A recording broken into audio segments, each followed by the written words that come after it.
Halo, selamat malam. Pelaksanaan ibadah haji 2026 telah usai, namun sejumlah pembenahan untuk pelaksanaan yang lebih baik di tahun depan tentu menjadi diskusi konstruktif yang kini banyak dibahas. Lalu bagaimana pelaksanaan ibadah haji yang pertama kali digelar di bawah Kementerian Haji dan Umroh Republik Indonesia?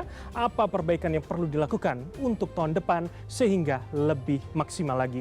Kami akan membahas dengan sejumlah orang narasumber yang sudah hadir di studio CNN Indonesia. Dan untuk itu kita mulai Prime Plus with Bram Herlambang.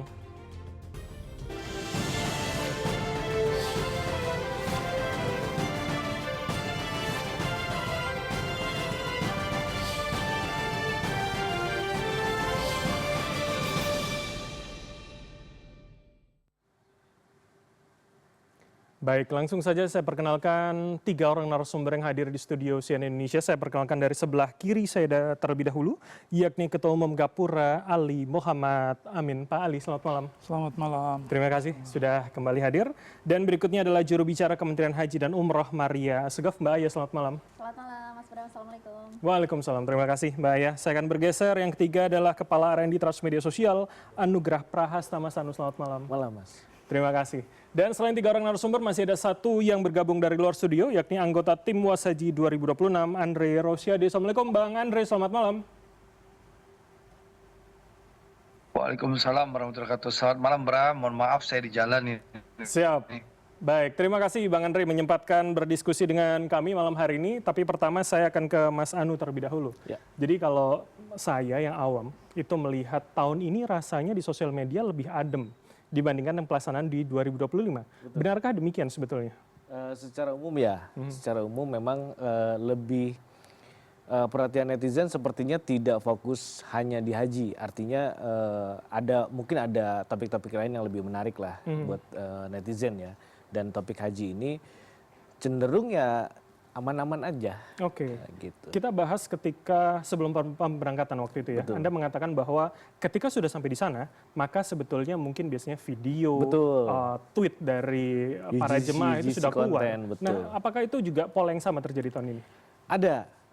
Nanti menarik, nanti akan saya bandingkan 3 fase haji, lalu year on year dengan tahun kemarin, seperti apa sebenarnya percakapan di sosial media. Apa yang bisa Anda bocorkan satu saja yang kemudian menjadi catatan kritis sebetulnya? Lebih ke UGC sih. Artinya jadi semua konten itu sekarang lebih banyak mangkat dari POV-nya jemaah. Tidak hanya dari POV kementerian. Artinya kita bisa, kalau di tahun yang sebelumnya POV jemaah ini banyaknya yang ngomel. Kalau sekarang lebih ke suka duka, emosional touch-nya lebih kuat. Gitu. Dan ini juga didorong oleh postingan-postingan dari kementerian yang mengamplifikasi ini. Gitu. Jadi secara dari jemaahnya pun sebetulnya tahunnya positif menurut Anda? Betul. Dan keluarganya. Oh, dari keluarganya? Dari keluarganya. Artinya di Indonesia juga bercerita? Iya, pertemuan dengan keluarganya, bagaimana keluarganya kemudian haru ketika memberangkatkan dan menerima pulangnya, itu di sosial media ramai. Oke, nanti saya akan dalami di situ. Saya ke Bang Andre, kalau begitu Bang Andre. Jadi tim Was melihatnya seperti apa? Bagaimana gelaran atau pertama kali pelaksanaan di bawah kementerian yang baru, Haji dan Umroh di tahun ini? Ya, Bram, terima kasih. Ini haji saya yang kelima ya. Dan pengalaman pertama saya jadi tim Was Haji DPR RI. Saya sengaja menjadi tim Was DPR RI karena ingin melihat transformasi langsung dari Kementerian Haji. Karena ini adalah pertaruhan dari pemerintahan Presiden Prabowo yang ingin membentuk Kementerian Haji dalam rangka, dalam tanda kutip, melakukan revolusi besar-besaran dalam pelayanan jamaah haji. Apa menurut Anda itu sudah bisa dilakukan dengan maksimal, Bang? Saya merasakan bahwa banyak hal yang berubah. Ya, pertama ya, saya kasih kesempatan sedikit ya. Pertama, saya melihat bahwa mental dan karakter dari petugas haji berubah.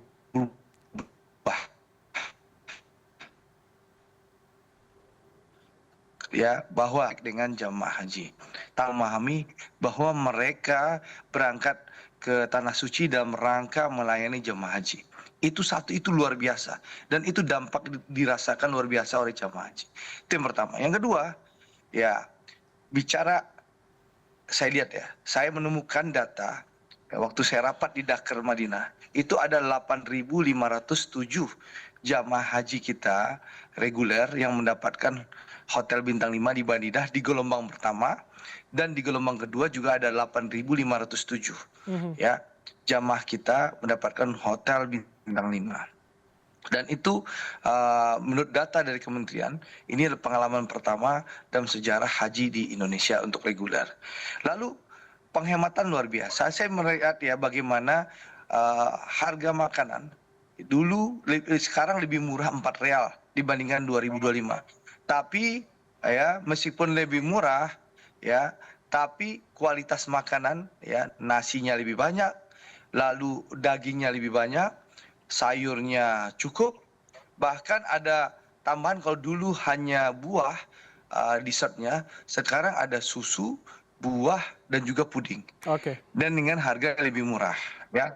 Lalu Bram, saya melihat bagaimana kesungguhan teman-teman Kementerian Haji ini untuk memastikan pelayanan luar biasa ya. Contoh bagaimana mereka mencek satu persatu kasur jamaah haji baik di Mina maupun di Arafah ya. Bagaimana Kementerian Haji mengerahkan ratusan tenaga petugas haji untuk mencek satu persatu. Karena dulu pengalaman saya ya, bagaimana misalnya satu tenda yang harusnya isinya 400 orang dan kasurnya 400, ternyata kasurnya hanya 300. Ini dicek langsung satu persatu. Bahkan setiap tenda itu ketahuan siapa yang di dalam tendanya ada namanya. Di kamar pun seperti itu. Dan biasanya Bram, ada kamar, maaf sebentar, ada kamar cadangan. Kamar cadangan itu berapa persen dari jamaah haji. Dan itu kalau tiap tahun itu terpakai. Tapi tahun ini tidak terpakai karena jamaah pasti dapat kamar dan jelas setiap kamar tuh jumlah nama jamaahnya jelas. Jadi banyak hal perubahan yang luar biasa dan perlu kita apresiasi Kementerian Haji jauh memperbaiki pelayanan haji tahun ini. Berarti tidak ada catatan yang terlalu berarti ya menurut Anda dalam gelaran atau pelaksanaan kali ini, Bang Andre? Ya. Secara overhaul tidak ada catatan yang berarti, tapi tentu ini masih harus kita perbaiki dan kita sempurnakan. Dan yang penting ada semangat antara pemerintah dan DPR ya dengan tim Washaji. Kalau sekarang Bram, selama ini pelayanan haji kita di Armusna itu tipe D, tipe D ya. Nah, insya Allah tahun depan pemerintah dan DPR akan mengupayakan pelayanan haji di Armusna itu menjadi tipe C+. Ini mohon dukungan dari seluruh masyarakat dan doanya bahwa kita akan upgrade pelayanan Armusna untuk jamaah haji tahun 2027. Baik. Bang Andre, kami dapat nanti saya dalami. Nanti saya dalami ke Anda. 2 kali haji di zaman Pak Prabowo, setiap tahun turun BPH-nya turun terus. Ya. Pelayanan semakin baik, jamaah membayar pun turun terus. Gitu baik, saya ke Mbak Aya kalau begitu. Nanti saya dalami lagi, Bang Andre, kepada Anda. Saya ke Mbak Aya dulu. Jadi sebetulnya dari kementerian segampang itu nggak kalau Bang Andre tadi bilang dari kelas D ke C+. Jadi kami bisa membayangkan gelaran tahun ini sudah cukup baik kah menurut kementerian berdasarkan standar yang ditetapkan di awal dulu? Ya, jadi itu 2 hal yang berbeda sebenarnya, Mas Bram. Terima kasih banyak sudah bertanya. Jadi untuk tahun ini kan memang kalau di grading gitu ya, memang tipe pelayanan yang kita berikan kepada jamaah ini kalau kemudian berdasarkan kelas gitu, itu memang kita adalah tipe D. Ya, kemudian dengan biaya yang sudah ditetapkan tersebut. Dan memang sebenarnya tahun ini kita ingin berupaya betul sesuai dengan instruksi dari Presiden ya, bahwa bagaimana kemudian memberikan pelayanan yang terbaik bagi jamaah, upgrade terus pelayanannya, namun kemudian juga bisa menekan biaya yang harus dibayarkan oleh jamaah. Itu PR juga buat kami, tapi alhamdulillah kami kemudian didukung penuh begitu ya oleh DPR yang sama-sama ingin memberikan layanan terbaik bagi jamaah begitu, termasuk juga apakah kemudian memungkinkan untuk kemudian kita naikkan grade-nya menuju ke grade C. Dan ini ternyata selaras dengan komitmen yang kami minta kepada pemerintah Arab Saudi untuk kemudian sama-sama kita berkomitmen untuk memberikan layanan yang lebih baik bagi jamaah. Dan ada kebijakan baru yang kemudian ditelurkan oleh Kementerian Haji Arab Saudi untuk kemudian per tahun depan meniadakan grade D tersebut. Sehingga secara otomatis kita semua kemudian telah sepakat untuk kemudian akan menaikkan menuju ke grade C itu tadi. Berarti Jadi, artinya bukan kemudian upaya dari kementerian menaikkan atau negara menaikkan, tapi memang dari sananya D-nya sudah tidak ada dong? selaras. Jadi pertama itu yang memang kita dorong dari awal begitu ya, untuk kemudian kita bisa sama-sama menaikkan. Kita juga sudah beberapa kali membahas bersama dengan DPR gitu, mungkin tidak sih kemudian kita menaikkan ini, karena kan untuk menaikkan grade atau kelas tersebut kan tentu akan berpengaruh kepada biaya perjalanan ibadah haji itu sendiri, yang tentu harus kami bahas secara rapi, secara tertata, secara konklusif bersama dengan DPR. Baik, Jadi saya masuk di kemudian situ. kita sampaikan juga kepada pemerintah Arab Saudi bahwa kemudian kami komitmen betul untuk bisa memberikan pelayanan terbaik bagi jamaah, lebih baik lagi dibandingkan tahun ini, meskipun tahun ini kita sudah mendapatkan apresiasi juga sebenarnya dari otoritas Arab Saudi terkait dengan hal ini. Jadi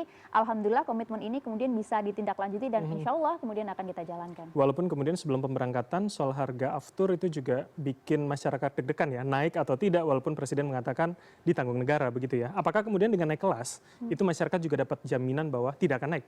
Nah, itu dia. Karena kalau dari awal kan kita pegang betul instruksi dari Presiden ya, itu dua hal. Yaitu yang pertama, tidak membebani jamaah apapun itu. Kemudian yang kedua, prioritaskan layanan terbaik bagi jamaah. Ya, dua hal ini yang kemudian kita telurkan dalam berbagai kebijakan, termasuk juga pada saat kenaikan aftur. Meskipun kemudian banyak jamaah gitu yang deg-degser, kalau jamaah kan kemudian orientasinya maunya yang penting nggak nambah biaya gitu, yang penting harga nggak naik kayak gitu. Tetap bisa berangkat. Itu yang kemudian diakomodir, kemudian juga dilihat oleh Presiden keinginan rakyat seperti apa, dan kemudian disampaikan kepada kami, dan itu yang kami jalankan.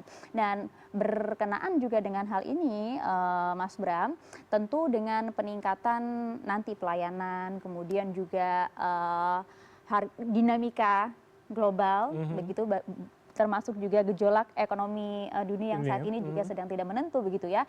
Karena ini kan kita untuk menentukan biaya penyelenggaraan ibadah haji, tentu kemudian kita harus melihat juga bagaimana kemudian kondisi biaya jasa maupun juga biaya barang yang ada di Arab Saudi. Tentu itu juga akan mengalami kenaikan. Belum lagi biaya aftur penerbangan yang juga mengalami kenaikan.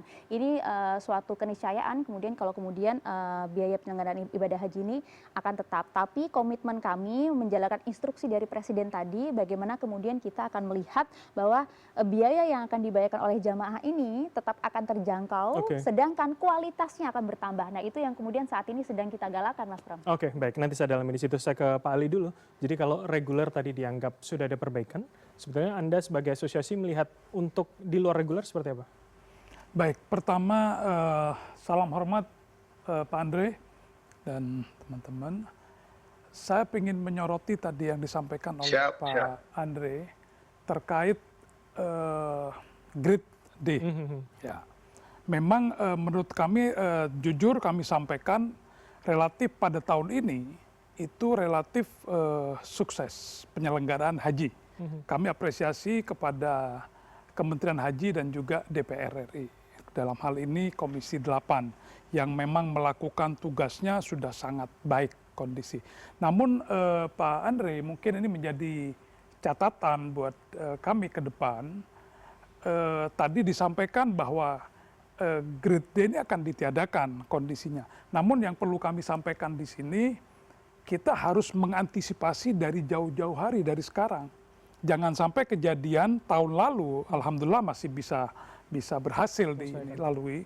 Namun dari sekarang sebaiknya memang dari Kementerian Haji dan juga dari DPR RI Komisi 8 sudah mengambil slot terlebih dahulu. Khususnya terkait Arafah dan Mina, karena itu yang menjadi problem. Kalau mengenai tempat, tadi alhamdulillah bisa dapat tempat yang cukup bagus, cukup dekat, itu satu yang menarik. Namun perlu diketahui haji ini adalah bagaimana kita bisa berhasil di Arafah dan di Mina. Nah, dan itu tadi, kalau kita sudah jauh-jauh hari bisa mengambil di grade yang tidak D dari sekarang, nah itu harapan kita. Dan kami juga dari penyelenggara, dari PIHK, kami juga ingin dari pemerintah juga bisa membantu kami. Waktu pertemuan sebelumnya kami menyampaikan, kami jangan dianaktirikan nih Pak Andre dan dari kementerian. Kami juga punya hak sama. Kami juga berharap dari penyelenggara PIHK, biasa kami mengambil di Major Cups. Nah, itu yang kami harapkan dari sekarang, pemerintah juga ikut hadir memblok kondisi-kondisi ini di Major Cups dan di yang reguler. Saya kira itu. Oke, baik. Langsung saya konfirmasi kepada Bang Andre. Jadi kalau Pak Ali bilang jangan dianaktirikan begitu, Bang Andre? Ya, yang pertama masukan Pak Ali bahwa kita harus bergerak cepat, iya. Waktu dalam rapat tim was haji DPR, saya nggak anggota Komisi 8 ya Pak, tapi dalam evaluasi tim was haji dengan pemerintah, kita bersepakat di Agustus ini pemerintah dan DPR akan duduk bareng segera untuk melakukan evaluasi bersama dan mempercepat penetapan, kalau tidak salah penetapan BPIH, supaya pemerintah longgar bekerja cepat untuk yang tadi melakukan pertama kita usulkan dalam rangka, termasuk dalam rangka tadi dari mana uangnya yang ditanya oleh Mas Bram tadi, bahwa kalau dari D ke C plus itu kan akan ada peningkatan biaya, tapi Presiden kan konsisten bahwa tidak ada boleh peningkatan biaya, dan itu caranya sudah ada Bram, bahwa kita akan mendorong, pertama kita akan bersepakat dulu di Agustus ini evaluasi, itu yang pertama. Yang kedua, Komisi 8 nanti dan pemerintah, Kementerian Haji dan Umroh akan menyepakati berapa nilai BPIH-nya. Okay. Yang ketiga, DPR mengusulkan ke pemerintah nanti untuk melakukan bookingan hotel, mengontrak hotel itu jangka panjang, bukan per tahun seperti sekarang. Nah, misal 5 tahun gitu, sampai menunggu kampung haji kita selesai. Dan dengan kita kontrak 5 tahun, itu otomatis kan harganya kita dapat lebih murah. Nah, margin harga lebih murah ini yang akan kita pakai untuk ke investasi ke Armusna, supaya kita bisa membayar kenaikan grade dari D ke C plus itu. Jadi gitu. Dan tadi usulan Pak Ali nanti akan saya sampaikan ke Gus Irfan sama Bro Daniel ya. Untuk bagaimana jangan menganaktirikan teman-teman yang PHK ya, yang melayani jamaah haji Ordinary Plus. Nanti saya akan ingatkan Pak. Baik. Seperti itu Pak Ali. Oke, Pak Ali, jadi kalau tadi Anda katakan sebenarnya jangan terlambat, terutama kuota pada Arafah dan juga Mina, apa konsekuensi yang bisa kami bayangkan ketika memang waktunya tidak panjang untuk membicarakan itu? Ya, kami flashback tahun lalu. Kami hampir kehilangan di Major Cups yang untuk ONH khusus. Sudah itu last minute kita dapat. Nah, untuk tahun ini kami berharap intinya pemerintah juga harus bisa mendampingi kami untuk kita mengambil, karena itu Major Cups itu akan menjadi rebutan semua. Sementara ini udah berapa puluh tahun Indonesia selalu ada di sana. Termasuk ada Brunei dan Malaysia di dalamnya. Tapi majority yang ada di sana adalah ONH khusus dari kami. Oke, kenapa kemudian menurut Anda Indonesia tidak secara cepat begitu sebenarnya? Ya karena regulasi di Arab Saudi memang berbeda. Kita menunggu. Namun bisa juga kita melakukan komunikasi dan negosiasi dengan mereka untuk bisa mempercepat. Kenapa Malaysia bisa mengambil selama 3 tahun? Dan di kita setiap tahun kita berubah terus. Malaysia mengambil di X112 dan 113. Selama 3 tahun mereka bisa dapat. Kami juga ingin berharap ada kepastian di dalam ONH khusus. Intinya Major Cups ini memang sudah bisa kita ambil. Setidaknya sama seperti yang dilakukan oleh Malaysia. 3 tahun. Oke, dengan jangka 3 tahun itu ya menurut Anda ya. Oke, Bang Andre, jawaban Anda Bang. Ya, memang kalau kita lihat Mahtab 112 itu mayoritas Malaysia, lalu ada sedikit Brunei, sedikit Indonesia. Ya, begitu ya Pak Ali? Betul. Kalau betul, Indonesia di Mahtab 111 saya lihat ONH Plus ya. Ya nanti kami akan usulkan ke Gus Irfan dan Daniel bagaimana pemerintah bekerjasama dengan teman-teman ONH Plus juga bisa membantu PHK ini untuk bisa mendapatkan PIHK ini untuk bisa mendapatkan maktab yang tadi itu. Kalau negara lain seperti Malaysia bisa, kenapa kita tidak ya? Itu saya pahami itu Pak. Nanti insya Allah akan kita usulkan karena saya tahu persis itulah. Memang maktab 112 itu adalah salah satu maktab yang terbaik yang ada di Mina. Meskipun memang memang secara tempat ya dekatan 111 dan itu mayoritas rata-rata jamaah haji Indonesia. Tapi memang secara kualitas agak sedikit lebih baik 112 gitu. Nanti kita akan sampaikan Pak Ali, masukan Pak Ali supaya pemerintah tidak menganaktirikan teman-teman Pak Ali dan teman-teman. Insya Allah nanti Maria juga pasti akan sampaikan kepada Menteri dan Wakil Menterinya. Baik, Bang Andre. Terima kasih. Mbak Aya. Nah itu dia Mas. Jadi terima kasih banyak Pak Ali atas penyampaiannya karena di sini juga tujuan kami belanja masalah gitu ya.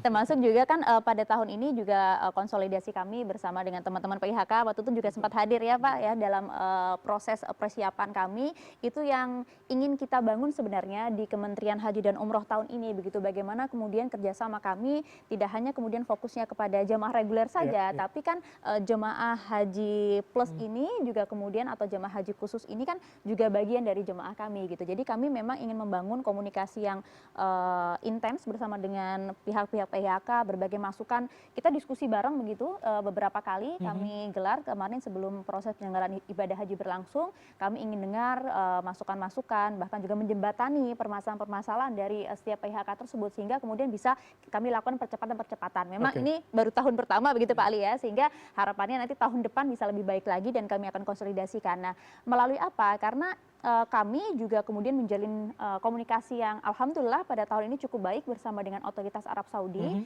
Jadi pada penyelenggaraan tahun ini kalau kemudian Bram juga sempat memantau begitu ya bahwa proses persiapan penyelenggaraan ibadah haji tahun ini atau 2026 ini kami selesaikan lebih cepat dibandingkan dengan tahun-tahun sebelumnya begitu ya. Bahkan untuk visa sudah terbit seluruhnya sebelum Idul Fitri pada saat Ramadan, akhir Ramadan juga sudah selesai semua. Itu juga kemudian dirasakan juga tentunya oleh Pak Ali ya Pak Ali ya.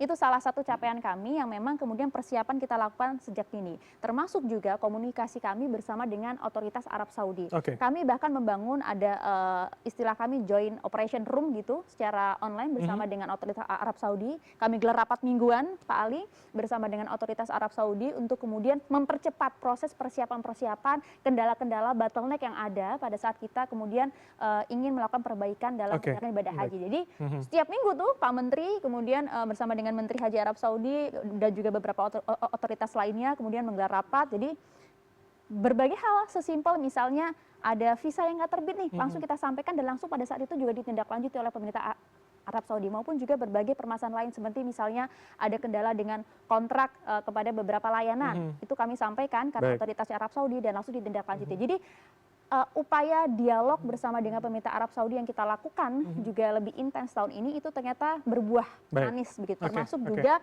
apa yang kemudian nanti bisa dirasakan juga oleh teman-teman PIHK, Pak Ali dan kawan-kawan. Oke, baik. Saya kembalikan ke Bang Andre karena Bang Andre tidak bisa terlalu lama dengan kami. Bang Andre, terakhir dari Anda, jadi keyakinan yang Anda sampaikan tadi akan disampaikan kepada pemerintah. Kami masih bisa optimis begitu, Bang Andre? Ya harus optimis lah, karena memang Kementerian Haji dan Umroh ini dibentuk oleh Pak Prabowo dalam rangka melakukan revolusi terhadap pelayanan haji Indonesia. Bagaimana beliau sebagai presiden, kepala negara, dan kepala pemerintah ingin memberikan pelayanan haji yang terbaik bagi jamaah Indonesia. Dan itu dibuktikan dengan membentuk Kementerian Haji dan membentuk dan membangun kampung haji yang sedang insya Allah ya akhir tahun ini kita mulai pembangunannya. Dan juga mohon doanya pemerintah juga lagi bidding yang sekarang kan di Taher 2,5 km dari Haram, Masjidil Haram. Insya Allah dalam waktu dekat ini mudah-mudahan pemerintah juga bisa dapat tanah yang jaraknya hanya 600 meter dari Masjidil Haram untuk kampung haji. Sehingga jamaah haji Indonesia punya kampung haji, hotel bintang 4, sehingga pelayanan haji lebih baik dan juga jamaah sangat dekat dari Masjidil Haram. Ya, mohon doanya dan saya optimis itu bisa dilakukan oleh pemerintah Presiden Prabowo karena inilah komitmen Pak Prabowo agar pelayanan haji jauh lebih baik di era beliau sebagai Presiden Republik Indonesia. Baik, tentu harapannya ini menjadi pelaksanaan yang lebih maksimal lagi di tahun depan. Terima kasih atas waktu Anda, Bang Andre Rosiade, anggota tim WAS DPR RI Haji 2026. Salam hormat, Pak Andre. Dan usai jeda, kami masih akan mendalami lagi bagaimana kemudian netizen juga membahas terkait dengan isu pelaksanaan ibadah haji 2026. Dan kami persilakan kepada Anda yang nonton kami dari kanal YouTube CNN Indonesia untuk bisa meninggalkan pertanyaan maupun pernyataan yang akan kami bahas dengan 3 orang narasumber di studio. Untuk itu tetaplah bersama kami di Prime Plus.